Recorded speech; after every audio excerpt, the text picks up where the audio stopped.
there are three different major channels through which the Biden administration is attempting to forgive student debt by executive order. Number one is the student loan payment pause, which has been going on since March 2020 and has been extended 7 or 8 times at this point. It's slated to end in September, but that will have been over 3 years that student loan payments have been paused, and all interest has been forgiven. That's a cost of about $5 billion per month. The payment pause, I think, made absolute sense at the very early days of the pandemic. You had March of 2020. Nobody really knew what we were up against here or what was to come with the pandemic.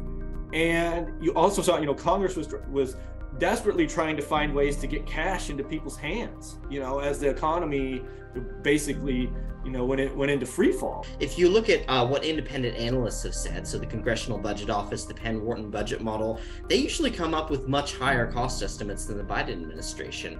So you put all these student loan bailouts together, you're really approaching $1 trillion there. It makes sense when you're desperately trying to find ways to get cash into people's hands during the pandemic, where you have a tool, which is to not take cash out of people's hands in the student loan program. So that becomes a very convenient and obvious policy in that environment.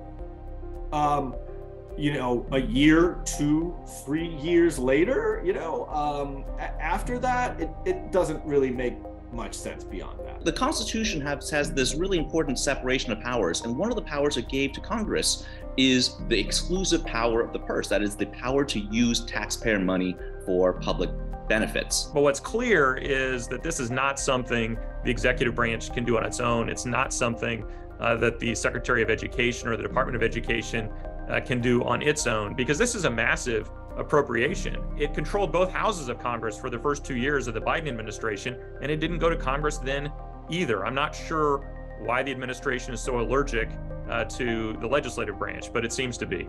If you have unelected bureaucrats using this power, what they can do is spend voters and taxpayers' money without any accountability, which ultimately amount to highway robbery.